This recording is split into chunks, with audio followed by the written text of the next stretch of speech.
Good evening and welcome everyone to this meeting of the Corporate Policy Development Committee. My name is Councillor George Courtauld and I'm the chairman of this committee. We will now go through a few items of housekeeping. We are not expecting a fire alarm this evening, but should one sound, please can members use the exit to the rear of the chamber and assemble in the car park. Please can you make sure that your telephones and devices are switched to silent. If members wish to speak during our debates this evening, please can you indicate by raising your hand and I will come to you at the appropriate time. Please can I remind everyone to use their microphones when speaking and to switch them off when they finish speaking to avoid any interference. This meeting is also being webcasted. I will now proceed with the main business of the meeting. Apologies for absence. We have received one apology from Councillor Hayes. Are there any further apologies? No further apologies that we're aware of. Thank you, Chairman. As there are no further apologies, I will proceed with agenda item 2, declarations of interest. Do members have any disclosable pecuniary interest, other registrable interest, or non-registrable interest that they wish to declare this evening? Please state the item and the nature of your interest. As there are no declarations, I will proceed to item 3, minutes of the previous meeting. Members, we are asked to approve the minutes of the meeting which took place on the 26th of February 2025. Please can I have a proposer to approve the minutes? Thank you, Councillor Finkin. Please can I have a seconder? Thank you, Councillor Rajiv. All those in favour? Thank you, members. The minutes are approved. I will just sign them.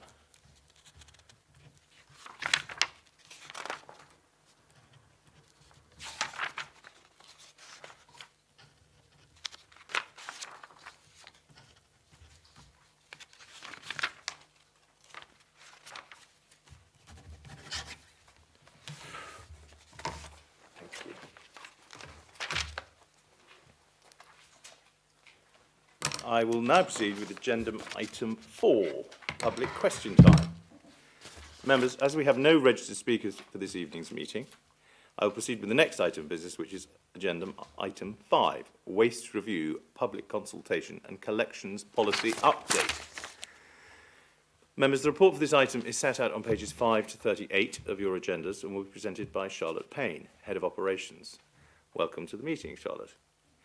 Before we begin with the report, I would also like to welcome Councillor Tom Cunningham, Cabinet Member for Transformation, the Environment and Customer Services, and Councillor Richard Van Dulken, Lead Member for Environment and Waste Strategy, who are both in attendance to support the report. Councillor Cunningham, I believe you have something to say.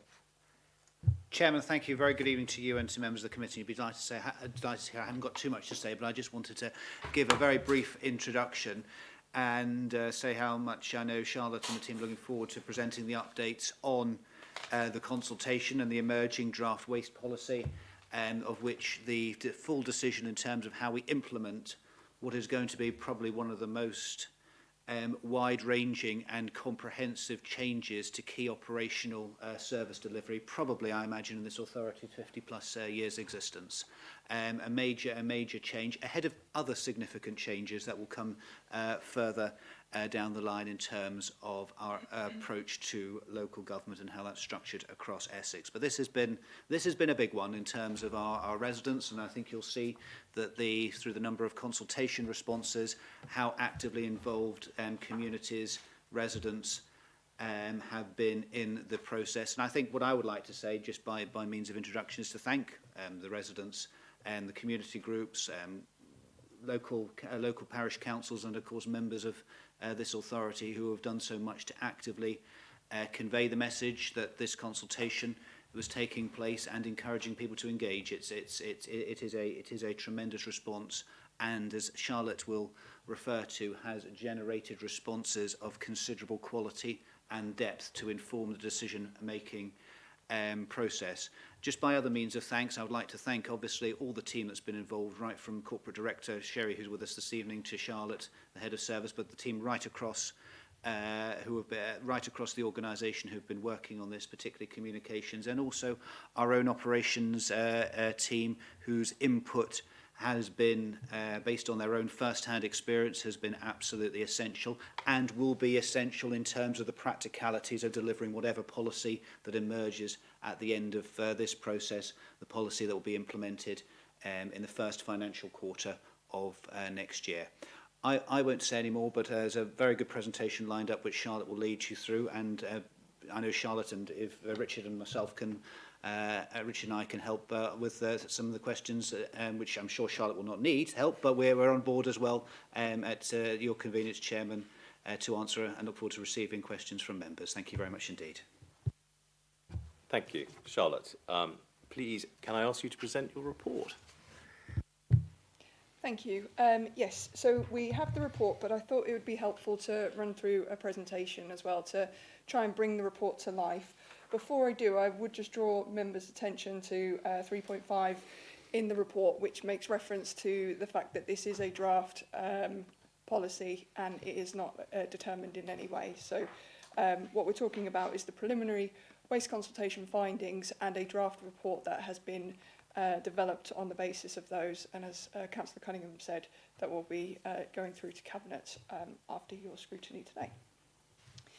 So just to recap what the consultation was and when it took place. So we ran an 8-week public consultation from the 6th of January to the 2nd of March.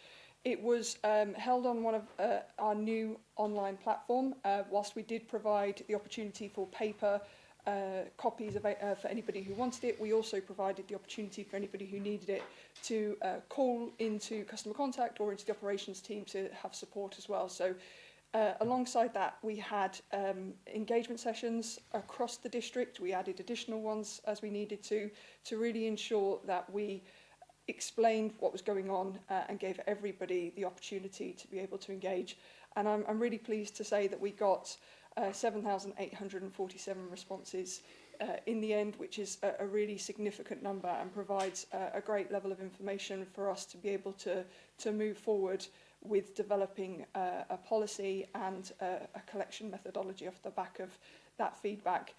As I mentioned, today is about the preliminary findings because we got an external analysis company to come in and do the work of analysing that, and I think that was really necessary to ensure that it was an independent review, but given the number of responses that we got, I think it was also really important to have somebody in doing that. We are just working through that at the moment, so it wasn't available in order to bring here. So what we've got is that first preliminary findings. And then, as we've already mentioned, we plan to take the final report through to Cabinet in May. So I will go through some of those early findings here. What we found is that actually that number has changed now. It's 98% of people that responded lived in the district, which is really good. We got such a good engagement from our residents. The other 2% related to people, I think, that either worked here or had children that went to school. There were some significant findings in terms of agreement. You can see that 83% of people agreed that achieving the recycling target of 65% was important, and that recycling target is one that we adopted through the Essex waste strategy for Essex in September, but it's also a national target as well. We had 66% of people that agreed the best way to meet that target was to reduce the amount of general rubbish and improve the recycling that we collect, or improve the collections of recycling, sorry. But we also found that 68% of people thought that the offer we have at the moment for recycling wasn't meeting their needs. In terms of responses, we did get a good range of responses from age ranges. We did find out that we were having some slight underrepresentation for under 30s. We targeted that area specifically to try and increase that, but we also looked and understood that that is a demographic that does tend to not respond to these type of surveys. And additionally, because that demographic also sometimes doesn't own their own home, this might not have felt as relevant to them as well. So we don't feel that that underrepresentation impacts the findings in any way. So I've picked out and grouped some areas together. So this section here talks about on a typical waste collection day. So the questions asked, what do the different types of waste look like in your household on any given collection day? So for grey bins, we had collectively 47% of people said that they were less than full, and that ranged from either a quarter, half or 3/4 full. And then 41%, which was the single biggest response for one particular area, said that theirs was full. Combined, that 88% shows that there's 88% of our district are comfortable with the capacity that we have. And then what we can do then is move that findings and take that alongside the waste composition analysis data that we have, and then understand what any changes might look like to those people that have that capacity at the moment. We also wanted to understand recycling sack numbers and then what that would look like in a future collection model. So whilst 86% of people had up to 6 recycling sacks each fortnight, the biggest number was 40% of people who presented 3 to 4 sacks. So again, we're taking that information, transferring that into a potential collection methodology to ensure that the capacities are appropriate.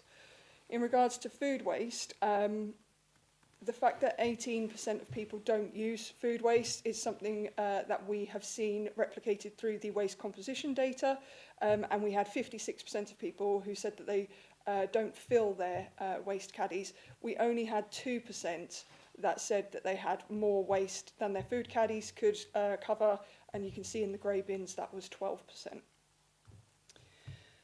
We wanted to understand what was important to people when we were looking at the changes that we were proposing. So you can see by far the biggest concern was around how much space the receptacles would take up.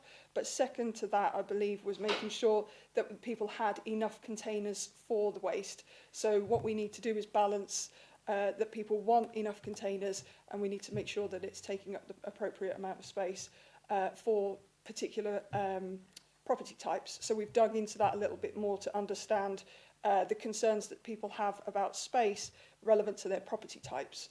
And we've seen quite an interesting number in terms of terraced houses, for example. Clearly we're more concerned about it than detached houses. We can also see some other key areas that people were interested in. So whilst it wasn't one of the biggest, reducing carbon impact was important, and that's really important as we look later on about what to do about food waste and improving that. Easy to understand was one of our highest, and also going back to that really high 83% about achieving our recycling, there was also a high percentage of people that wanted to ensure that recycling was free of contamination. And I think the other one on there was about the waste services that are the cheapest. People did choose that, but it wasn't one of the highest ones picked. When we were looking to see whether or not capacity as it stands now and what it might look like in the future was appropriate, we asked the 240 litre bins for recycling, how people felt that would work for their household. Most people at 37% said it would be just right. And then we had 24 and 22% that said it would either be too big or not big enough. And I'll go into a bit more detail about how we've taken these findings and moved them forward into the policy. So finally, one of the really important questions for us was understanding the relevant circumstances for your household. Right when we started thinking about any changes, we had some early considerations and areas where we thought we might need to make additional changes or service areas that supported specific people. So, for example, we had 6% of people that said they needed would need assisted collections, but it was size of space again. When collectively added together, that was the highest. I think, off the top of my head, added together, it was somewhere around 40%.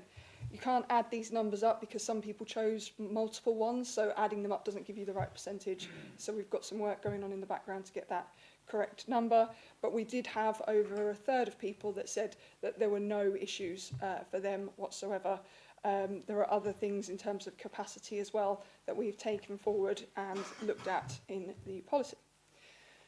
So taking all of that, we then needed to look at drafting a policy. So the original policy was adopted in October 23. We took that as the basis, and then we have taken the research, the evidence, and the feedback from that consultation, and we've then factored that into developing a draft policy, the one that you see before you.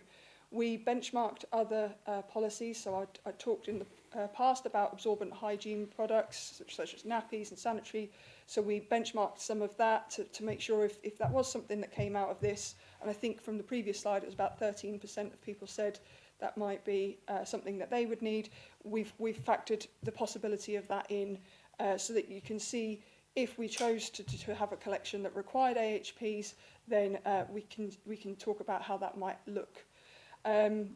We've also taken this opportunity to make sure the policy provides a lot more clarity around the services that we're going to provide and the standards that we expect. And that's the standards we expect of ourselves as a council, as a collection authority, and of our residents as they present their waste to us as well.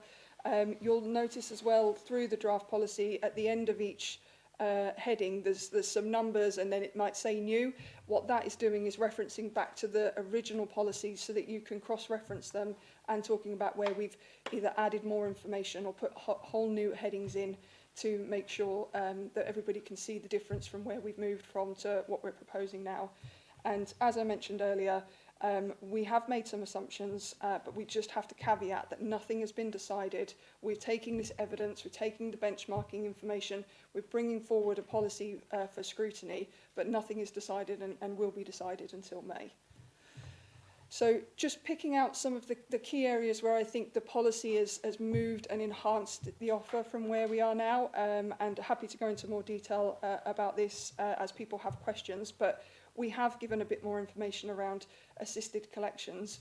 We have looked at standard and non-standard collections. So standard collections would be where everybody could have what we're proposing as the standard. And we know, I think I talked about originally somewhere around maybe 24% was our original thinking of people that may not be able to have exactly what we're proposing. But what we would do is look at how we tweak their offer so they still have the same materials collected, potentially with the same frequency, but maybe taking into account their space issues, their access issues, to ensure that we can give them a service that is fit for purpose for them and their property type and their circumstances. That goes through as well with smaller and larger bin applications, absorbent hygiene products. You'll see from these are all things that which I'll show in a minute of how we've taken what we found from the consultation and then driven that through in the policy so that we can be very clear that we've taken the feedback from residents and we have tried to understand it and make sure we implement that into a service that works for everybody, even though it might not look identical to begin with, it will be the same. So we also have referenced back to the strategy, as I mentioned earlier, about the 65%. Our climate targets and ambitions as well are all built and sort of baked into this. And as I mentioned earlier, that was of relevance to people who responded about making sure that we are reducing our carbon impact as much as possible and making sure that we're supporting waste minimisation incentives and recycling, because again, that really feeds into the benefits of our climate impact. We want to ensure that we are education first, but we do know that at certain points we will need enforcement as well. So there's reference to enforcement in there, but we'll be building on that in the future if we need to, once we have a bit more understanding of what the future might look like. And we also have given a lot more detail under each material. So just making sure that we take that feedback and we align that with the policy as well, so we can clearly see where somebody has said something or a significant number of people have said something, and we've taken that and we've driven that through in the policy. So the improved recycling offer, we feel that is covering the 83% that want to see us achieving our targets, the 68% that think that it's not good enough at the moment, and the 66% that can see that the best way to do that is improving recycling. Assisted collections and AHP collections come from that graph that I showed around the different relevant circumstances for people, and then standard and non-standard collections looks to build on the feedback we had about the amount of space that people lose to receptacles, but also wanting to make sure that they've got enough to contain the waste that they have. And what we know is that the amount of waste, unfortunately, is increasing, so we need to make sure the capacity is there for people. And then taking back that feeling that people had that some of the sizes of recycling receptacles might be too big or too little, we factored that into smaller and bigger applications process in the policy as well. So just to cover quickly on the next steps, so we are asking you for your consideration and feedback today. That will be taken forward and built into the Cabinet report for the 27th of May, which is starting to be developed and considered at the moment, but today is a key part for us in our journey to getting that right.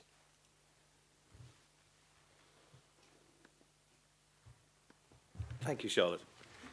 Members, before I invite questions, please note that as part of the recommendations for this evening, we're asked to consider the draft policy and make any comments or recommendations prior to its review by the Cabinet in May. Bearing this in mind, do members have any comments or questions they wish to make in respect of the report? Over to you. Thank you very much, Chair. Thank you, Charlotte. That was excellent. One of the questions I had was around the excellent composition analysis of the black bin today and what it showed us. And that I'm sure there'll be opportunity later on in the discussion to talk about some incentives that might go along with that. But are we looking to repeat those exercises, perhaps in different postcodes, to show local communities how they stand, and perhaps a little bit of competition and some incentive to encourage folks to do more in comparison, especially as we get into bigger local government reorganisation territory? I'll be interested to hear what your thoughts are on that. There's a whole bit about cost and frequency and that sort of thing, but I'll just be interested generally in what your thoughts are on that. Thanks. Or whether that will go in the policy. So absolutely, yes, we are intending to repeat the analysis. We are just in discussions at the moment with Essex County Council, who facilitated the first ones, to see what that might look like and when we might want to do that. I'm not sure about competition, but I like the idea in terms of making sure that we can target and educate in certain areas that we need to. So we do intend to take that information, and also the more detailed analysis that you'll see in the Cabinet report will break down some of the responses into wards as well. So we'll be able to utilise that to understand where we need to go and do specific elements of education and supporting ward members and maybe doing surgeries and other things. We have a great waste minimisation team that we will be utilising through delivery and implementation of all of this. And it's not just about implementing whatever new collection methodology we need to, but it's about maintaining and increasing recycling and reducing waste through that process as well. Councillor Auld.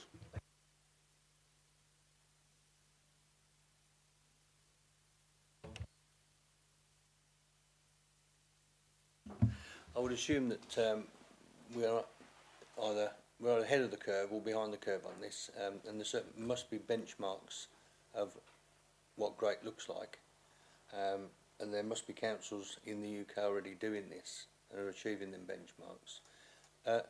Has that analysis been undertaken? And if so, do we really need to spend the time and money reinventing the wheel when somebody else has already done the same? So in terms of benchmarking other people's collection methodologies, we've absolutely done that. And I think when we went into the December Cabinet report, which allowed us to go and do this consultation, we set some of that out, some of those key areas that we would look to align to and look to see whether or not we could achieve similar things to them. And there's a few, and I'd be happy to kind of pick those up with you again. I think we're not trying to reinvent the wheel, because in terms of the analysis, in terms of waste composition, that changes from place to place, day to day, month to month, because it depends what people are buying to what they're throwing out. So any analysis we do, we need to take with a slight understanding that it's relevant at that point in time, that day that it was collected. And I think undertaking that, doing that more regularly is a good thing that's happening across the country because of all of the waste reforms that are happening, because what they're doing is driving change from a producer level. So we're just consumers, we buy what is given to us. So if they're changing what they're producing, it's changing what we're consuming, which is changing what we're throwing away. So we as an organisation need to be aware of that, try to be ahead of the curve as much as we can, but if not, be understanding what's that material stream coming in, are we collecting it appropriately, are we getting rid of it, have we created those markets as we need to, and are we educating people with the right things so that when they're stood at the bin, they know which bin certain things need to go into.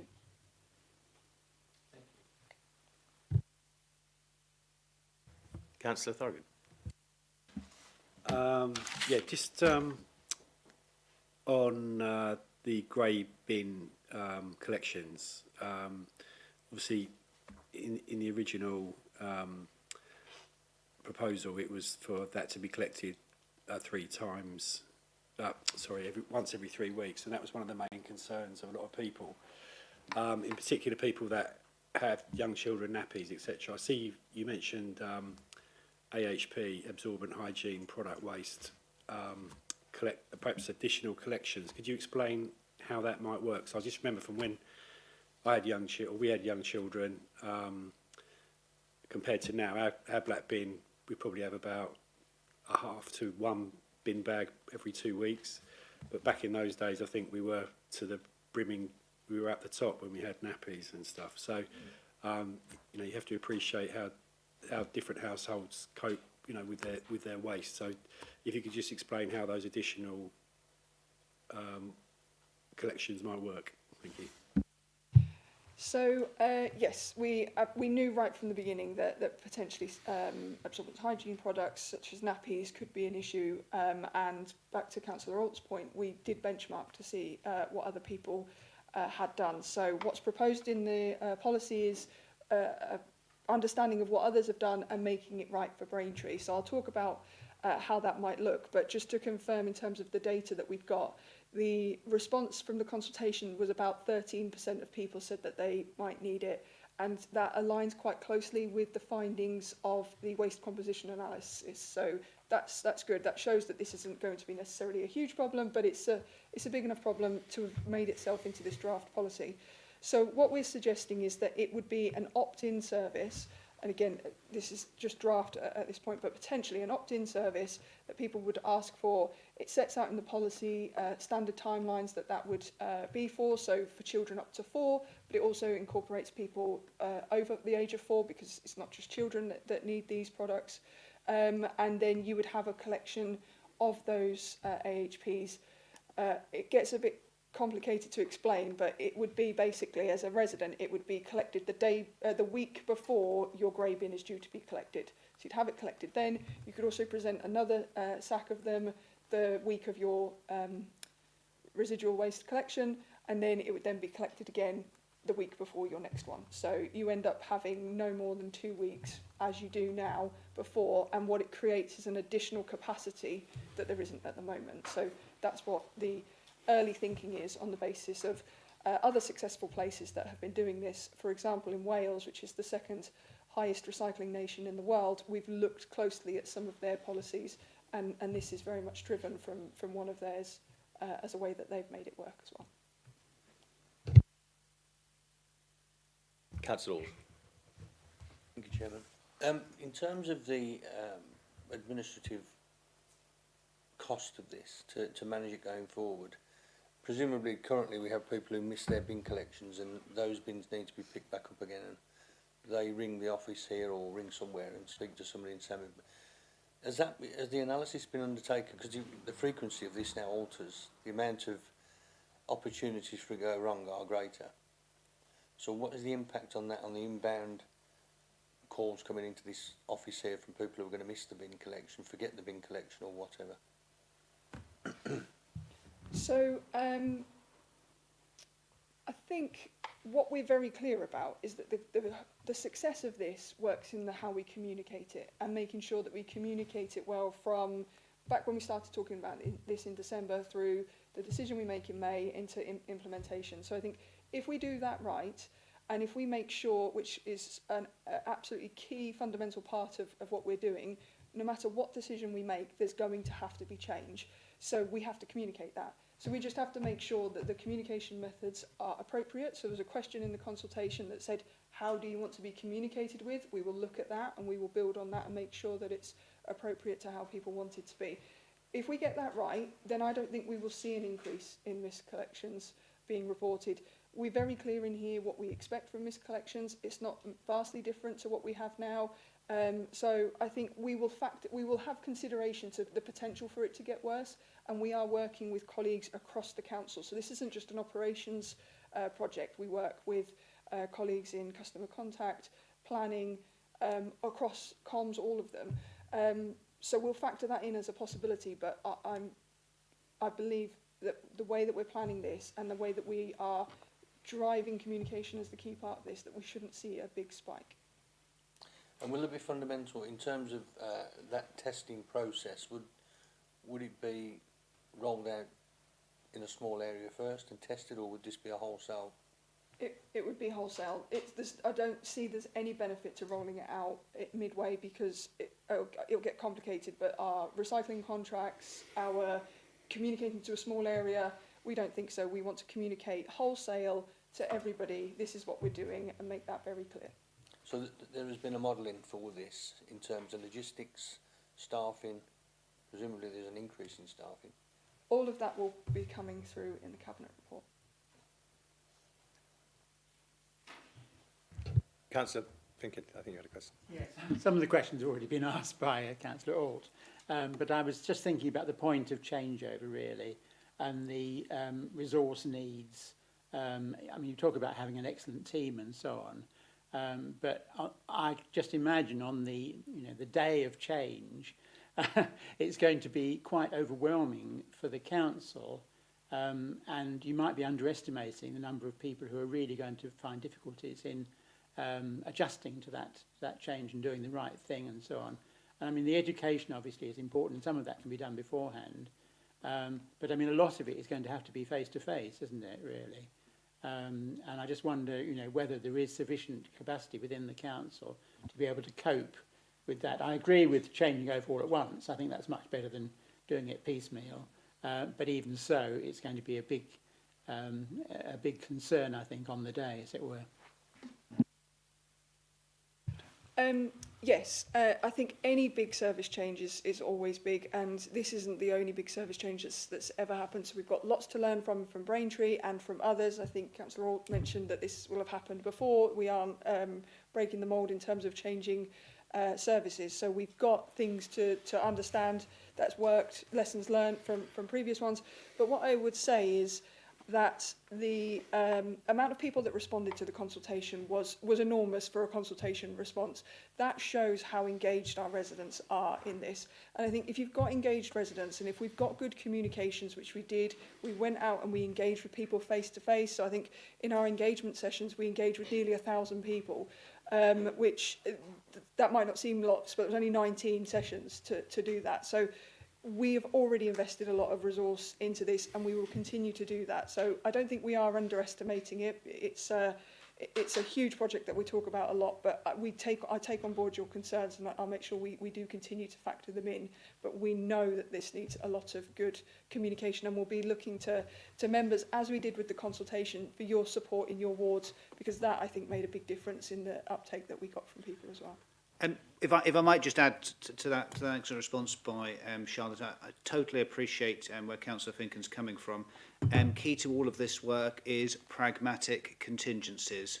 This, as I said, this is in terms of financial modelling, this is an unprecedented change we're embarking on. And through the budget process, quite rightly, there was maybe some eyes raised about the cost of implementation of this new service. That's to ensure that the contingencies are there, and particularly a high contingency around communications. I think we are totally appreciative that this cannot be done through X or Facebook or TikTok or whatever modern social media. This is going to require a traditional communication approach as well as a modern digital one. And I want to assure colleagues that that is fully taken into consideration and provision will be made through the communications plan as we roll some of this out. And it's quite rightly, Councillor Finken said, the education, front-loading the education is going to be absolutely imperative, and you'll see that racking up once the final decision is taken. Thank you. Councillor Jeffries, didn't you have a question? Thank you, and thanks Charlotte and the team for, I think it's a fantastic piece of work, a huge piece of work, and the responses show just how interested people are in it. I was at an event a couple of weeks ago with a group of people that was completely unrelated to waste, but they wanted to talk about our waste policy. They had a few questions, but actually some of the people there were answering other people's questions. So AHPs were raised.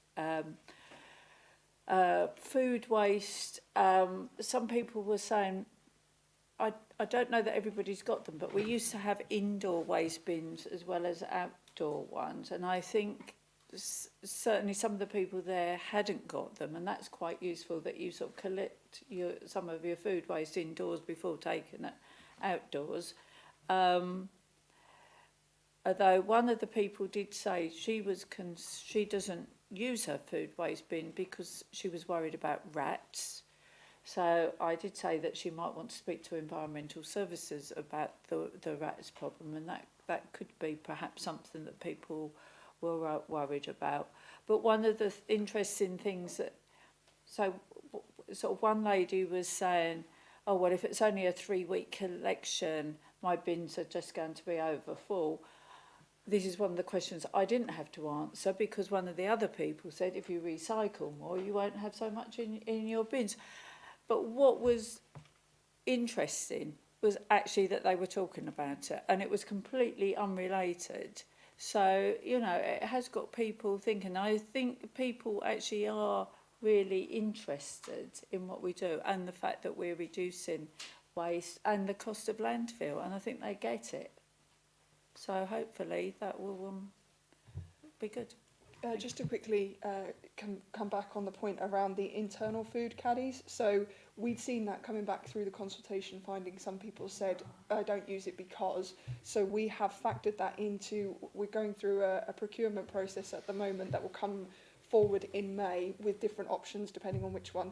And in that we factored in buying more of those so that we can roll them out to people. So any barriers that we found about food waste, we're trying to break those down. So if anybody has any others, like rats, I think rats does come up a lot, but funnily enough, food waste means that your food waste is collected more frequently than if you put it in your black bin. So it would promote less rats than keeping it around for a couple of weeks. So I think what it shows is that there's still an education piece around food waste and smelly and odours, and those things were coming up. So we take that, we take people's interest, and we drive that forward to make sure people understand as well. Councillor Garrett, I think you had a... Thank you, Chair. Yes, as has already been mentioned, it's a really, really big change, and it's at great expense. My concern is, as we're moving into a unitary authority at pace, how this is going to be received, and if there was likely to be changes that are required again when this actually happens. Have you done anything to mitigate that at all by talking to other authorities, and what are the chances of that actually happening?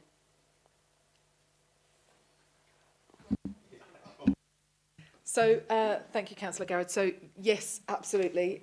We talk to all of our neighbouring authorities on a regular basis anyway. Certainly, Charlotte is an active part of the Essex Waste Partnership, so looking across the whole of Essex, whatever local government reorganisation looks like. What we are doing also aligns to some of the councils over the border in Suffolk and what their plans are. It's unlikely that services as complex and big as waste will be some of the early services that unitaries are looking to change quickly, because they do look different. If you look at Essex as a whole, none of the councils currently have the same waste service entirely, and some councils have different waste services in different parts of their area, so they don't have one consistent across the whole of their area. So that will be one of the things when we are looking at local government reorganisation. We seek to understand ahead of that happening and understand how we can make it work effectively, or how the unitaries can make it work effectively from day one, bearing in mind there will be different differences, and some are in long-term contracts as well that will need to novate over as they currently stand.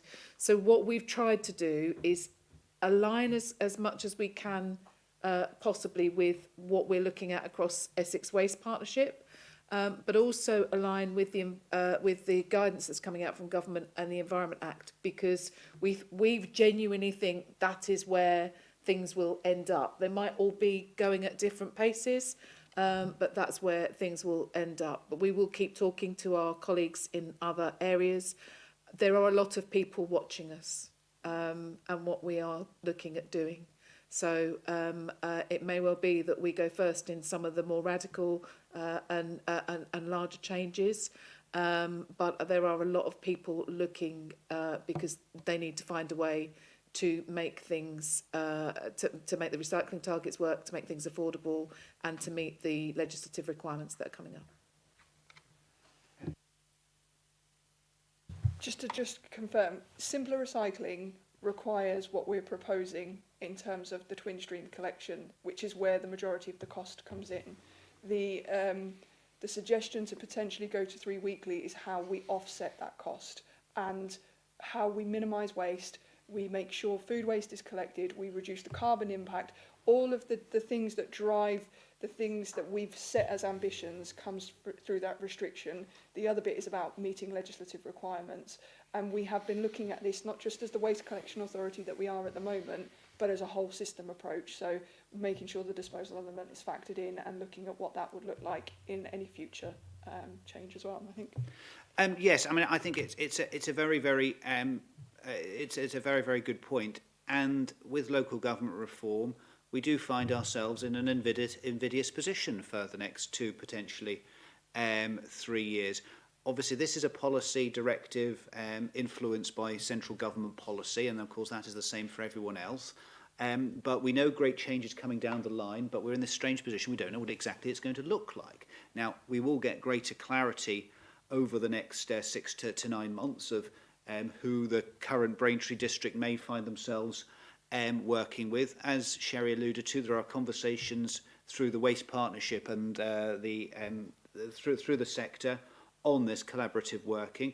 There are other conversations on a number of issues regarding what the future may look like, but also ensuring a certain level of business as usual right across the whole services, which is going to be an undeniable challenge over the next 2 years. What I would say is, and I think waste is going to be one of those elements that's very much in this category, not everything is going to be perfectly joined up with services ready. It's the same service right across the new unitary authorities from day one in 2028. Sherry and Charlotte will correct me if I'm wrong, but I think local authorities that went through such a massive, or counties that went through such a massive local government change, one possibly in 2009, took 15 years or so for all the waste contracts to be perfectly aligned. Now, I personally think in Greater Essex, if we're in that territory, that's an almighty great failure of the service, and I'm sure we won't be in that position. But not everything is going to be aligned by vesting day of the new unitaries 2028. All we can do is push forward with the key decisions that we need to make at this moment to be compliant, but be prepared to up the ante and pace of collaborative discussions when things become clear. And I think as a sector in the county on a whole range of issues, waste in particular, will be well poised to do that once greater clarity is known. Councillor Staines, you had your hand up ages ago. I did, thank you, Chair. So I've forgotten now. No, comes back to the benchmarking piece and the agility piece, and Councillor Garrett's point and Councillor Ort's point about the costings of this. So Basildon have obviously gone through a change, perhaps before us, and they had about 7,500 responses back in 2024. So they're a similar sort of number of folks, but they're now going back to weekly black bin collection. Now, there are a few challenges on that alone, but we'll push that just for a second. Where they seem to be making other changes is around what we currently do, which is the single-use recycling sacks, versus something which is more rigid or recyclable. Big rigid bins may or may not be everyone's cup of tea, and I think that's coming through in the feedback that we've had from various residents and resident groups, especially those in conservation areas with limited pavement space, etc., etc., etc. I'm just a bit concerned that this might be a bit early tonight, because without all the information that your third party is churning away at, how are we going to kind of know to inform? So 2 parts of the question really. One is, I know the benchmarking's been discussed, but I'd be really keen to understand what was wrong in Basildon, and a lot has happened in Basildon at county level, as I'm sure Councillor Cunningham will know, whether it's MCBs that fail or whatever. The other thing is as well,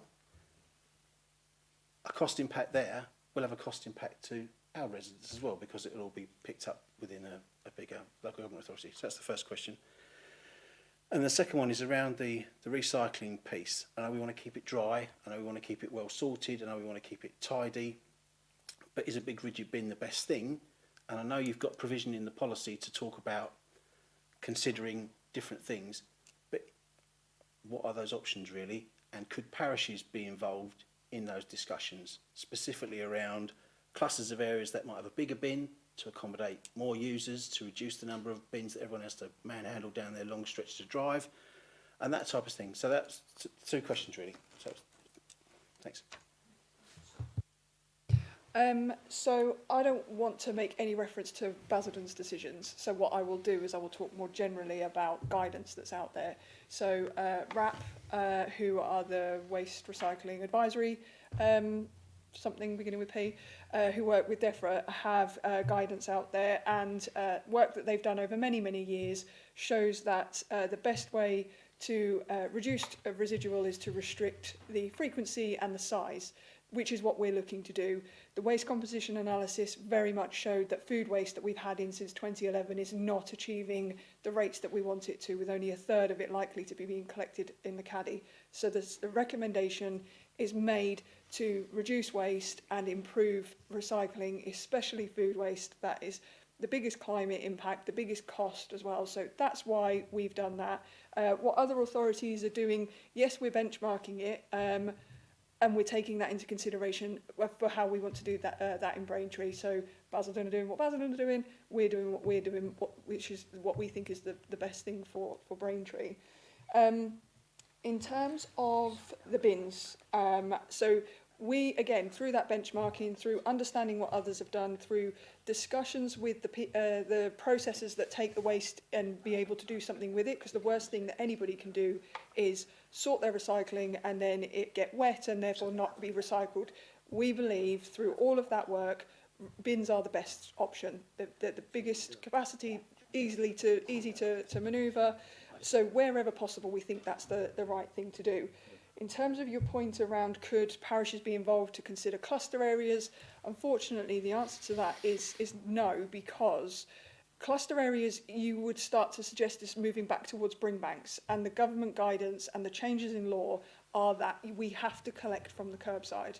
And there's guidance that's just very recently, in the last few days, been published by DEFRA that really clarify that point for those who don't want to read the entire Environmental Protection Act. So we have to collect from the curbside or communal areas under a flat, but that's a very different thing. And also we have to be looking at what's user-friendly for the residents, but also operational viability. So we can't be picking different things for different people, because we've got to understand what's going to work in the whole for our operations. And we've been doing that to try and look at what's the best option. Is a single-use plastic the best thing to do when we're going to need to collect glass? Possibly not. It's certainly not good for paper and card, because it creates moisture, and the more moisture, you can't recycle that. So we're taking lots of different things into consideration to come out with a final option on receptacles, and that will come through in May, because, like you say, there's still work that needs to be done in terms of us understanding that and taking that forward as a recommendation. And I think thank you. Yes, if I can make some observations about Basildon, which probably come better from a political perspective rather than an operational. Basildon have historically been, on matters regarding waste, a little bit of an outlier within the Essex system, whether it's joining up with Essex waste strategies or in terms of their own policy approach and collaboration. And unfortunately, I think what you had in Basildon during the period of probably 23 to 24, when a policy change was implemented and then reversed, is sometimes what happens when you have the inevitable overlap and the clash between policy and politics. and Basildon operates on a third election rotation. So every 3 years out of the 4 they had an election. So major policy changes benefiting the whole of the locality suddenly become automatically a hot political topic, because there's only ever 9 months or so between election purdah periods. So I think part of that, I think if you were to reflect on the decisions that may have been, and again this is learning that we can all benefit from, whether the communication strategy regarding the implementation of the change was as strong as it should be. And also subsequently, it's quite easy to reverse a political decision and incur additional cost if there are possibilities that actually your local authority isn't going to exist in 2 or 3 times, and then some of that cost, that wider cost, can be absorbed by a greater body. So I think those things were at play there. And as I say very respectfully to our friends and colleagues in the south of the county, they wouldn't be the ultimate benchmark when discussing these policy areas regarding waste. Councillor Auld, you've had your finger up raised. I have, thank you, Chairman. Councillor Cunningham opened the statement this evening by saying this is probably one of the biggest changes in 50 years. And I suppose the thing that caught my ear and attention was the fact that eyes watered and eyebrows raised at the cost of implementing this. Where does that money come from? How is that being funded, and are there any other services that are going to be affected by this? I suppose my second, outside of the commercial element, quite clear there's a lot of work gone into this, and you know, a lot of analysis, and it's great. But with all of that analysis comes risk. So in terms of your risk profile, mobilisation has got to be one of the biggest ones. But in terms of that risk profile, what do you see are the top 2 major risks, and what's the mitigation that you've put in there to make sure, with all the best chance, it doesn't happen? Sorry, the risk of it failing. Through you, Chairman, thank you for that. I'll ask some of the direct points, and then perhaps maybe Charlotte and Cherie will talk about specific risk mitigation. Yes, it is one of the most significant changes, probably the authority in terms of service provision over the last 50 years. And yes, there are costs. Now, obviously, without wanting to prejudge the process that with the final recommendation in the Cabinet report, all of the various options that were modelled, they had a clear financial profile. And the one that went out to consultation was modelled on borrowing for capital expenditure, but in terms of operational saving, operational return, contributed a net saving that would not impact on the council's medium-term financial strategy and position. So it effectively wouldn't add to the operational debt of the local authority from a revenue perspective, so therefore safeguarding those key services. Now, of course, the initial work was, the preparatory work of this was done last summer, when we still envisaged the 2-tier system and Braintree District Council going beyond past the 2027 elections, and obviously now beyond significantly beyond 2028. So there has been a financial, the responsible approach done to the modelling, and therefore the financial modelling will have a significant weighting in the final decision.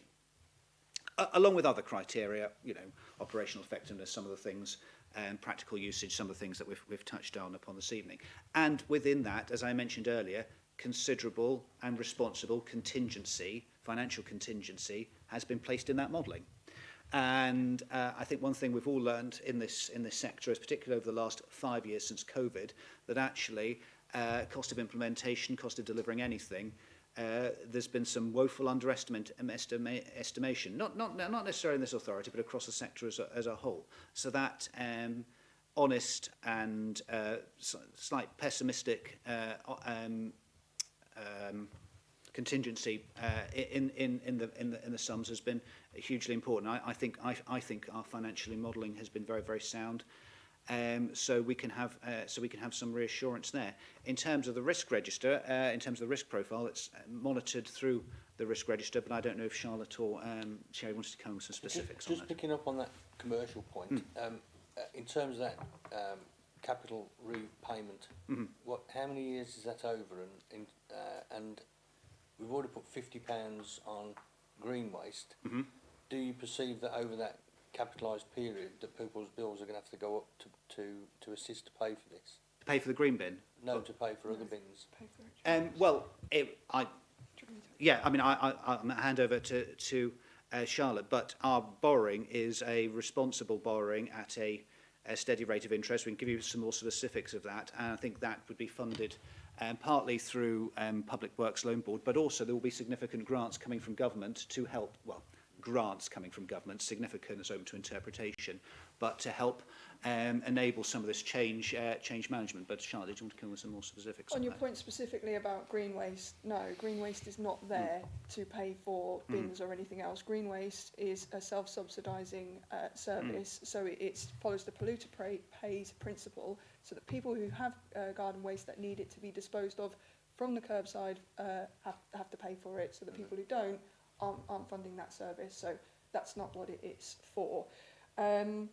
To your point around risk, which was an interesting one, it took me a second to kind of think through. We've got, like Councillor Cunningham said, we have a risk register that's working through every sort of section of this. But if I look at kind of the biggest risks that we've got, the first one is around a clarity of decision. So when the decision is made in May, what our biggest risk is if we don't collectively move forward with that and work together as a council of officers and members to help to implement that. Because if we have splinter groups of that will make it more difficult for everybody to get on board with it. If we all move in the same direction, that will make life easier for us as an organisation and for residents to understand. And then that feeds into your point around communication. We need to communicate this together, and we need to move together as a unit. And then in terms of implementation, I think that's another big risk that we've got, but it's mitigated in the sense of it is planned within an inch of its life. We're still working through that. We're constantly reviewing it. We have people from different teams in there. We've got constant challenge coming in from other people, from councillors as well, coming to scrutiny to give the opportunity to scrutinise what we're thinking.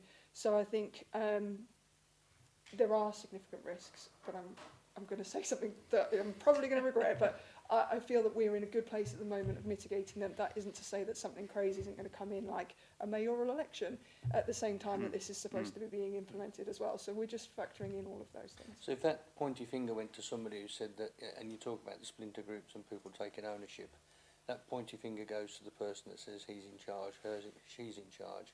Who is that person? Of this decision? Yeah. Sorry, members, because we're starting to stray away a little bit from policy. So the purpose of this group is to look at the policy in terms of the finance and the implementation. That obviously we've answered some of those questions, but I think some of those will come through the cabinet report. We're not necessarily in a position to answer all of those at this stage. So if we could focus questions around policy, that'd be really helpful. Thank you. Councillor Thorogood. Yeah, thank you. Councillor Staines asked some of the points that I was going to ask, but it's to do the main feedback I've had from residents, apart from the volume in terms of things like nappies and things like that, was to do with storage.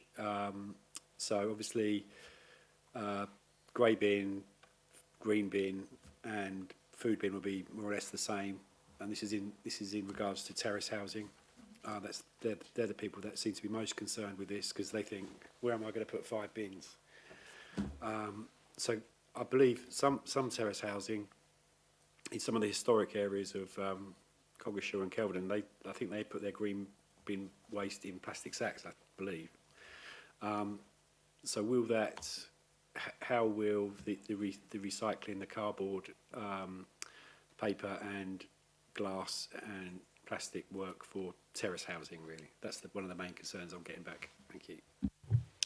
So I can't talk about every terraced house, because one terraced house is not the same as another terraced house. But what I can say is in the policy, we've tried to set that concern that we saw coming through from the consultation findings, and how are we going to help to ensure that we are taking that into consideration. So the policy does reference standard and non-standard. So non-standard is anybody who can't have all of the bins as they are set out, and then that will need to be assessed on a case-by-case basis. Some of that assessment is already happening. We got somebody in. They've already gone through over 10,000 properties in a short space of time to go and look at those. see what that looks like. The criteria that they're looking at the moment is similar to what's in here to make sure that there's continuity. So that's what we're going to do, and that's how it's going to have to be for those people. But I can't say that all terraced houses will have this or won't have that, because it's going to be done as it should be done on a case-by-case basis, but keeping it within the remit of what we're trying to achieve, which is reducing waste and maximising recycling. Councillor Staines. Thank you, Chair. So I understand about the, I think the risks thing is really important to get our heads around. So I understand about the borrowing for bins. So we're going to borrow for the plastic bins. That's fine. Not totally. Some of that will, borrowing will be a part of it. Was it £1 million from EPR? We've already had £1 million from the government. The extender producer responsibility grant. That's excellent. Another acronym I've learned. Thank you. And there's a contingency for the carbon, presumably at Essex level, when we talk about incineration, if there's any ETS applied to waste which we send there, whether that's 5 million, 10 million, 15 million, there's a contingency at Essex for that. My question was really about the opportunity for additional revenue generation by our teams on the streets. I'm looking with interest at the bulk collection piece here. Very conscious, as I've leafleted over the years, that some areas are more prone to things which are full of foam or more difficult to get to a recycling centre, etc., etc. And I think that that could be a very good way to generate an income stream. It's effectively a marginal cost on the folks already going out. It looks great because we can have all of our stuff on the side of the wagon that picks it up. Councillor Staines, we've got to slightly stick with policy rather than... So the policy is, how can we dial that piece up so that stuff is not fly tipped or there's a risk of that, but also that we can generate extra money to potentially pay down some of the borrowing or the contingency for carbon? Again, in the policy, there's a section around bulky waste collection. So we already provide bulky waste. We're not proposing to change that dramatically because of whatever changes, but we are looking to tighten it up around things called persistent organic pollutants, so things that can't be landfilled and have to be dealt with in a different way. So I think that's set out in here. There is an element of that is about charging for it, but it's not about making loads of money. It's about recouping the costs of providing separate collections for people. So I think bulky waste collections is the answer to your question in terms of supporting people who can't take things to the recycling centre. And I think we generally are tending to look to what commercial opportunities we have. This policy is clear that it's about residents, and everything that we've been doing and the decision in May has been resident focused. We do have a trade waste service, and that will be impacted by this decision, but we haven't focused on that because that's not the driver of this. The driver of this is the right thing for our residents, and then we can then use that to hopefully improve our commercial services in terms of trade waste. Bulky is not about making a load of money, it's about providing services to people who cannot access them otherwise. Councillor Alt. Thank you. Whilst I was stopped by Claire, in terms of asking non-policy questions, the question wasn't answered in terms of who's responsible for this. Chairman, where does it... Sorry, the advice has been given by the lead officer for this thing. This is a review into scrutiny into this policy. You are straying into areas which are outside the scope of this committee. You will have the opportunity to go along to Cabinet when this matter will be considered in full. I would recommend you reserve that question for Cabinet and register to speak at public question time, because the committee is here to look at the policy's entirety. Who owns the policy there? I expect you have a view on a particular matter. Who owns the policy there? The policy is owned by Braintree District Council. So who owns the policy? No. Mr Councillor Alt, I will discuss this with you outside this meeting. At the moment, this committee needs to focus on the review of this policy because this is what it's tasked to do. So we can have this conversation outside the committee if you'd like to. There is a concerning question here that was raised by Could I ask you Charlotte. then to please point to the relevant part of the policy to which your question relates, because this is what you're here to scrutinise. Yes, risk. So I asked a question on risk, and your response back was that if there was a splinter decision on this, there could be a high risk. my question on that policy, if this the answer to that question was by Charlotte, that one of the second risks that she sees as high is that this is not followed through as a policy by the people and it's fragmented or not followed through by all people involved, yeah? So my question is, who owns the policy? Who is the person leading this? So I did answer that question, but I think Emma's correct that that has strayed outside of this, because this doesn't talk about risk. This talks about what is it we're trying to do. So I think that the point that Emma's making about we can take that out elsewhere, we can, because this is what I'm really looking for, as in terms of that ability to work together on this, is everybody hears feedback on this to make sure that this is correct as we take it through to Cabinet to make a final decision to adopt this, and this will become the policy that this council is responsible for. So I'm really looking for responses and specific areas in this that we need to review, because you think it's way off where it should be. Councillor Finken. Yes, in the policy it mentions the communal collection places like in supermarkets and car parks and so on, and it seems to assume that that will continue as it is, but won't there be less need for the bottle collection as you can have them collected at the curbside, and would there not be a possibility of actually removing some of those and providing more car parking spaces, which are desperately needed in some areas?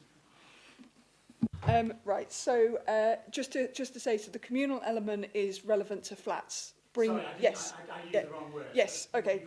Yeah, I got it. Yeah. So, so yes, in terms of bring banks, at the moment, what we're not suggesting is an outright, when this comes in, we get rid of them all. But I think we wrote in there, memory serves, that there is going to be a review that happens afterwards, and we've talked about that a lot.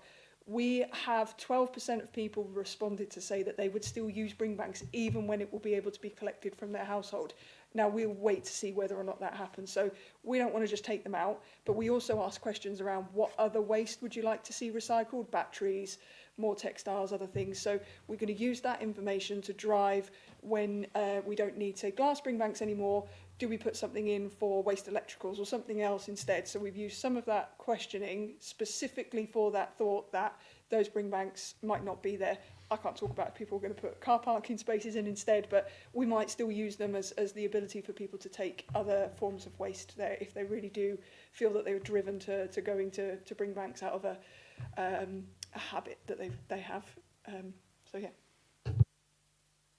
Councillor Thorogood, you had a question. Has it been answered? That's fine, yeah. I'd like first question, please. Going back to that figure, 68% of people who responded don't feel their recycling needs have been met. I think that was the... Does that mean they find it impractical, or does it mean they feel not enough recycling is being done? I mean, are they left with masses of unrecycled stuff in their house? Or are they just worried that the recycling isn't happening as it should?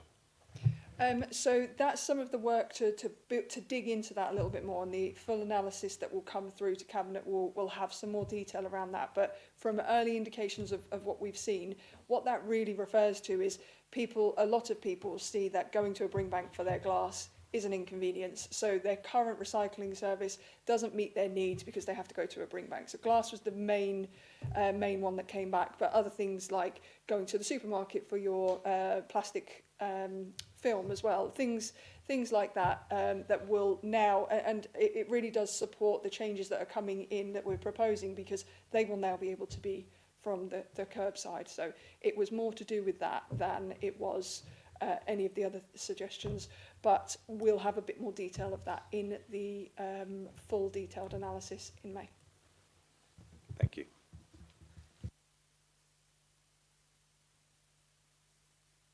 Members, before we bring this Q&A session to a close, are there any further questions for Charlotte or the Cabinet members? Ooh, Councillor Staines. Thank you, Chair. I thought this was really excellent, by the way, the policy. I think it's really clear, very well set out. There are some nuances and stuff, but I think people will engage with it. I think it's very well drafted. An area for me, and it would probably form 50 as opposed to 49, which are on here, is how can the public, either individually or as a group or a community, write to someone in government and say, and this might be on the back of your data, I can't avoid buying this product. It always ends up in my black bin. I feel terrible that it's going down to Rivenall to be incinerated. Can we not have it? Can we either restrict or ban it? So I would like to see something in the policy which talks about enabling residents to put these concerns, because we're making them aware of it, but we're not necessarily giving them a way out. And I don't think we can do it at Braintree level. I think it's going to be much higher level, and it's not going to be at Essex. It will probably be above. What is that? What are your ideas on that? What have the Welsh done, etc.? Thanks. So I don't think that's relevant for the policy, but I think it's a relevant point. So I don't think it will potentially make it to number 50, but what I can talk about is what I know is happening in government more generally because of the work that I do with that. So there is the extended producer responsibility that we mentioned earlier. That is putting a lot more emphasis on the responsibility of producers. We're seeing those changes happen. They will continue to happen. We've got deposit return schemes coming in. We've got I forgot what the other one is. We've got ETS obviously coming in, which is emissions trading scheme coming in, which will remove or try to change the amount of fossil fuel related products. So I think it's happening anyway, but if residents want to, or if members of the public want to, there's nothing stopping them from writing to their MPs or making contact as they want to. But I don't think that's necessarily what this should do. But what we're doing is doing our way of trying to divert that material to the right places through this policy rather than through suggesting any lobbying. If there are no further questions, we are asked the following. To note the preliminary findings of the Waste Services public consultation and to consider the draft household waste and recycling policy as set out and make any comments or recommendations prior to its review by Cabinet in May 2025. Can I take it that the recommendations have been noted and considered?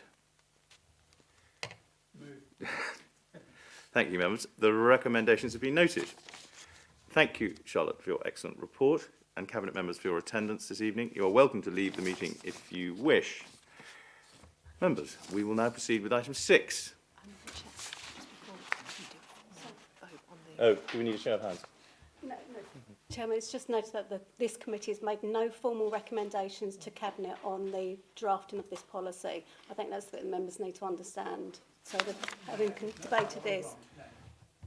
That's not what you want. No, we want to make a recommendation that we agree with the recommendation with the policy as set out in the... So no formal observations on the policy as prepared? There have been observations during the discussion, which we hope will be taken away by the Cabinet members. But no specific redrafting I don't points? think there is anything specific we want to add that hasn't already been mentioned in the discussion, yeah. Thank you, Chair. I think it's just important to note that following discussion and the debate that members have had this evening, because it is here for this committee's review and the opportunity to make recommendations to Cabinet as it goes through the policy process here at the Council. Okay, Councillor Stainsey.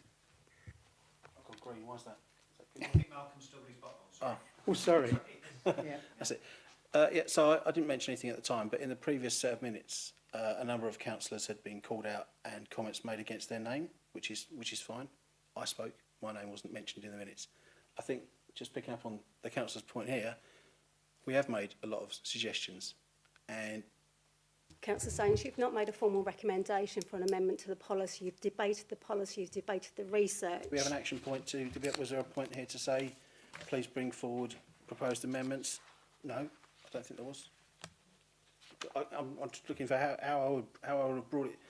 My thought, and the previous discussions that we've had in this committee, quite informal, but we can go back through the YouTube and put out those things which are... No, Chairman, if this committee wants to make a formal recommendation to the policy, they have to be very clear as to what that policy amendment needs to be and the evidence that is necessary for the officers to consider that and to consider that as a revision to the policy. It is not the case on any policy that officers review the YouTube channel and the broadcast and make amendments to policy based upon the discussion the members have had in examining the information that has led to this policy as presented. So it has to be a clear recommendation agreed by the committee if there's something to be reflected. The way the decision stands at present, the policy goes forward to Cabinet as prepared and included on the agenda. So that is what is going to happen, members, unless you want. I was intending to move that the committee endorses the policy as set out has been presented tonight and is set out on the papers in a formal way, rather than just letting it go forward without any endorsement by this committee. Well, why don't I do that? Why don't? I proposed it, but you moved on. Sorry. Well, if you propose it, does anyone else second it? Okay, can we have a show of hands that we endorse the policy?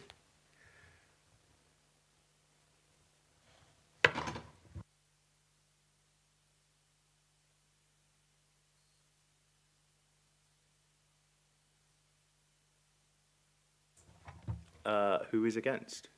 Could you raise your hands if you're against? No one? So are there abstentions? 2. Right. Jessica, have we noted that? Thank you, Chairman.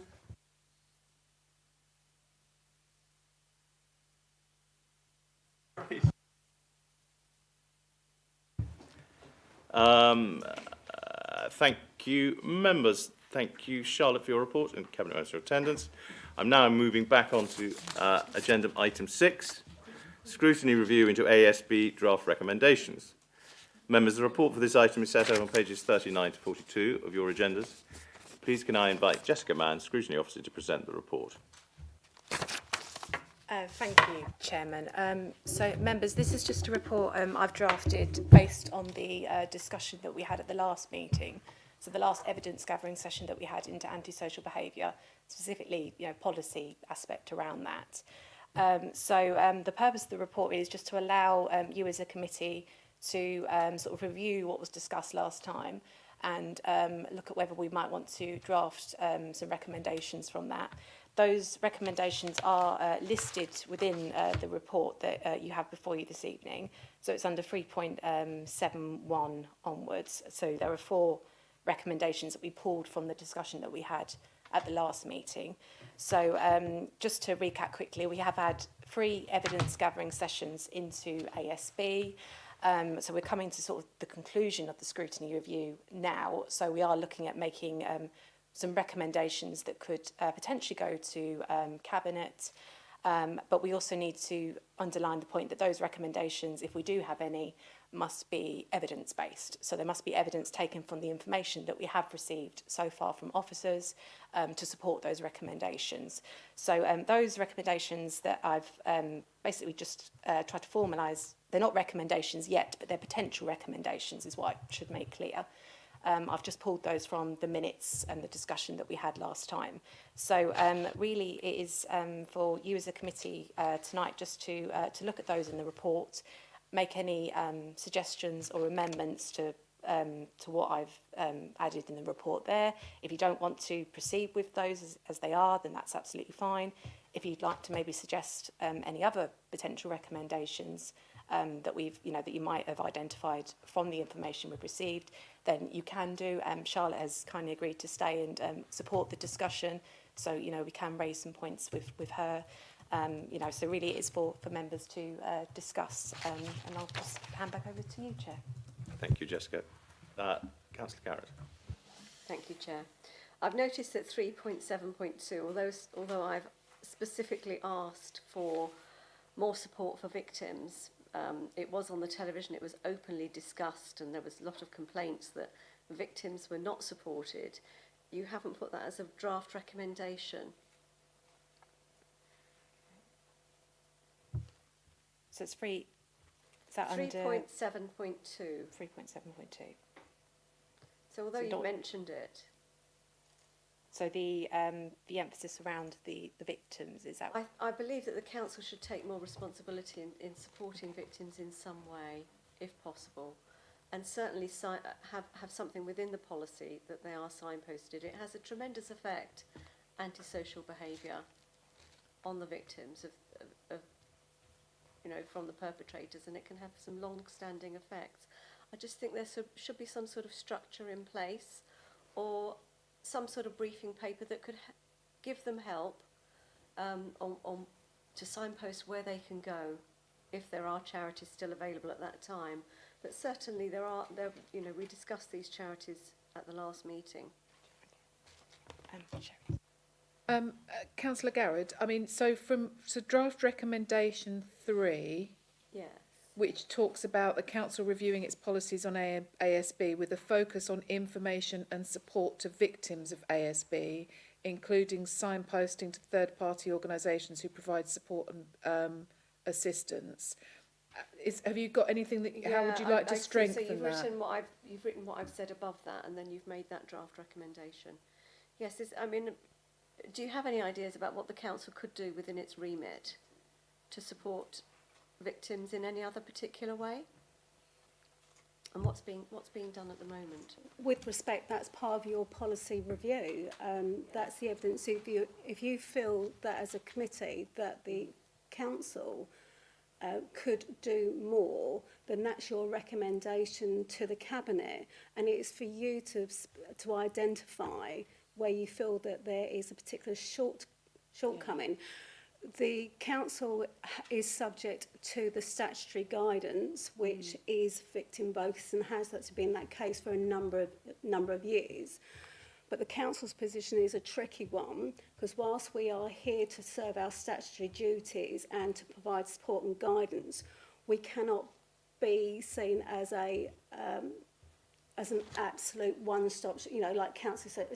So if you would like to look at the word in recommendation 3, see how you would like to strengthen it based upon the evidence that you've seen, because we as officers, we look at this in different ways depending on what we're working in or what particular matters, but it all has to be as well with the focus as well in managing expectations as well, because like a lot of statutory processes, particularly when you're looking to provide support for things which are very subjective, sometimes the local authority is not in the position to be able to do what we would like to do. Yeah, this is the dilemma I have. It's about balance, and it's about whether there is a reliance on charities and whether they are available, certainly within this area. The word. Sorry, Sharon, I was going to say the wording of the recommendation gives a lot of flexibility, because you're making this recommendation to Cabinet. Cabinet will examine this and then will respond back to it, and part of that response will be setting out what it already does do, what it could do, or what is in the pipeline that can, is on the horizon to be done. Also, or reflecting on your overall report to it, to say actually we need to do more, and then look at the resources. So it is possible you can make a recommendation that doesn't define something specifically, but then starts a thought process within Cabinet and looking at how things are redeployed and re-examined going forward. Okay, thank you. So I find myself in an awkward position, Councillor Garrett, because we've already taken that recommendation that you've put in there. And I absolutely think it's a really relevant recommendation. I can see where the evidence has absolutely supported that. But just to give you some reassurance, we've already picked that up. So next Monday, it's public now, isn't it? Yes. Okay, so next Monday, we will be getting a new ASB and enforcement manager joining the authority. And a key part of their role profile, which you can see because it was out on our website as a role that we advertised for, is to ensure that we take a victim-centred approach to managing ASB and to link all of our different departments up that manage ASB as an organisation. So the successful candidate will be known to some of you anyway, because previous to his most recent role, he was actually our district commander in the Braintree and Uttlesford districts. So his name is Colin Cox. I'm sure some of you will have met him previously when he's come to present to council and to present to a number of the town and parish councils across the district as well. So he's significantly experienced in that area. So to give you some reassurance, yes, we've absolutely picked it up as part of the ASB review. And we will be doing further work around it. I think it's completely relevant still to put into your your proposals, but hopefully that gives you some reassurance that we are already considering how we might take that proposal forward or that recommendation forward. Yes, it is reassuring. It's probably more or less exactly what I wanted to hear. So very pleased about that. Thank you. Councillor Jeffries. I wasn't sure whether to mention this or not because I'm not sure that it's part of the policy, but I was going to say that following the meeting last time, Caroline has already taken up something with me of an issue that I had with one of my constituents who's a housing association resident and wants to use some cases to see how this authority works with housing associations over antisocial behaviour. So even though it's not sort of part of the policy, it's raising the profile of this anyway, and it's already, like you've said, really, it's already working anyway, but it's important, of course, to have all that information in a policy so that we can refer back to it. But I think it's a really good issue to have raised for scrutiny. Thank you.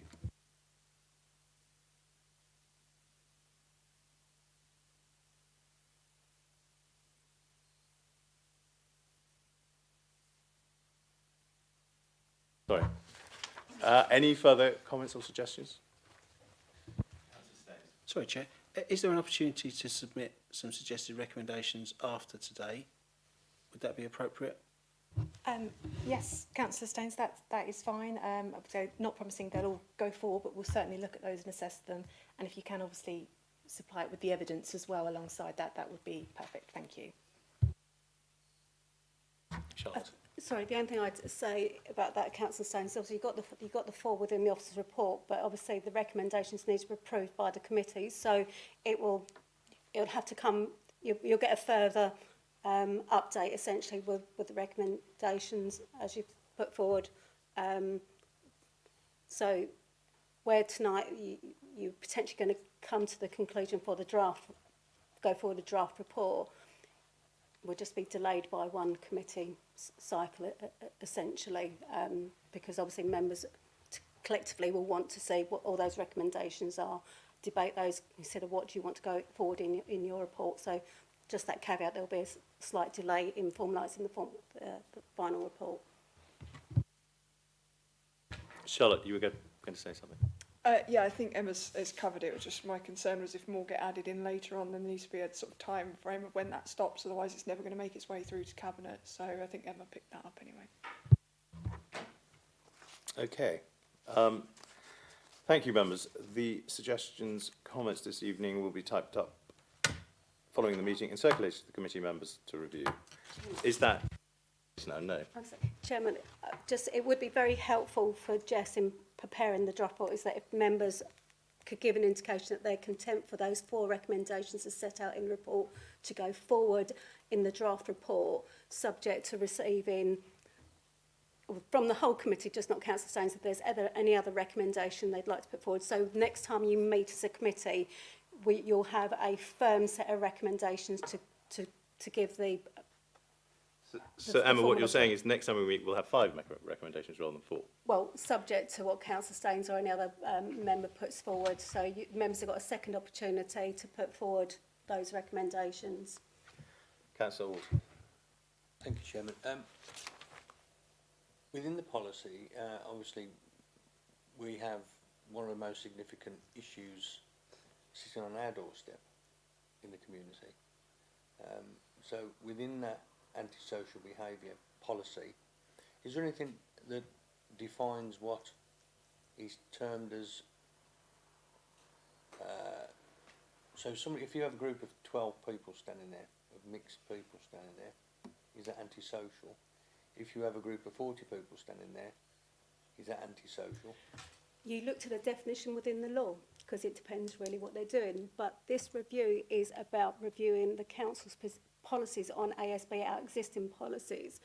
So if you are minded to put a recommendation in that deals with a recommendation to a cabinet to deal with a specific issue, What I would say is that you need to look at the evidence you've had as a committee to evidence the need for that recommendation to go forward. Because if you just put something in at this stage without any evidence to say through the work of this committee that you've identified certain issues within the council's policies, I'm afraid it won't get very far.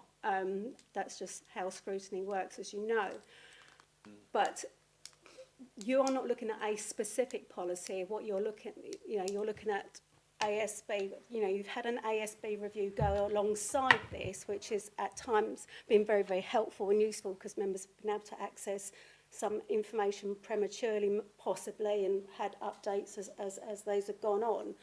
But you are here to make your own set of recommendations based upon the evidence that you have considered and examined, and to say to Cabinet, these are things we feel we need to explore. Now, if new policy arrives out of that, because this is the committee that has overview as part of the policy framework, then you could look at something going forward. But at this stage, your recommendations are, we need to examine this area a bit further. We need to look at how we signpost, and we need to sort of look at, the services carrying out their ASB reviews. If you're looking for the authority should adopt a particular position in this context or that context, that would fall outside the scope of this review. So how do we... Sorry. Sorry, Charlotte. Yeah, just to come back. So Joe came last time and gave a detailed presentation on the definition of ASB. And if you look at your recommendation 1, that talks on definition. So I think to your point about definition of what is ASB, I feel that's already covered in there, and we will build on what was presented to members at the last meeting. So I think your concern is captured in that. And can we add on to that? That recommendation. In what way? Well, it's evolving, and what was said then might be different now. No, because ASB is driven from legislation, so it's legislatively stated what ASB is and what's defined within it, which again was set out previously. So I think the definition of ASB is driven from certain sets of legislation, such as the Crime and Policing 2014, I think Joe was talking about last time. So there are changes to legislation happening, but we can't change the definition. It is what is set in law, which is how we can then enforce and take action. So, and there is a definition of multiple. There is. Yeah, and I think you discussed it with her when she raised it. I did. It is actually a legal definition. So I mean, we can't change that. We can't change the law. I suppose,